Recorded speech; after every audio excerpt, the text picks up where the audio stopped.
David shot up like a jackrabbit from his chair out of horror and anxiety. He ran up to his bedroom and awoke his wife to tell about what he just saw. How did he know I was there? What is he? Is he even human? David thought to himself while staring out his bedroom window to the street below. The man was nowhere to be seen. David looked up and down the street over and over again for the man, to see if he would return. But after about half an hour nothing happened, just a dimly lit street empty of anyone. That morning David was getting ready for work. He got dressed and got in his car. He began his drive of about 15 minutes to turn wrenches for a few hours. He pulled up to the shop, got out and clocked in. While David sat on a chair outside the garage smoking cig and watching cars and birds go by, a woman pulled up to the shop. She stated that she needs an oil change on her 2020 Chevrolet Tahoe. So they worked out a deal and began the change. While working he struck up a conversation with her. "How is your day going so far, ma'am?"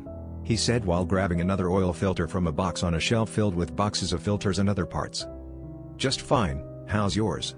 she replied with a smile. "It's been alright." "Well, that's good," she replied with yet another smile. While David was working, the TV in the office could be slightly heard. It was playing the news and reporting on the first ever death of this new and unnamed illness.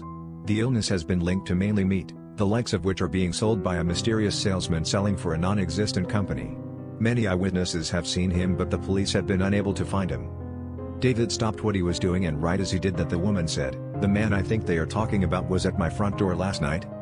David looked over to her. Her face was slightly pale, for which I guess is from the realization that culprit was at her home. "He was a strange man. He never gave me his name even though I asked him, but somehow he knew mine. I never met that man before, but he knew me and my husband's name." David then told her about his meeting with the man and how he saw him out on the street late at night giving him a slow wave. The two of them just stood there silently staring off into space thinking of that man. To be continued.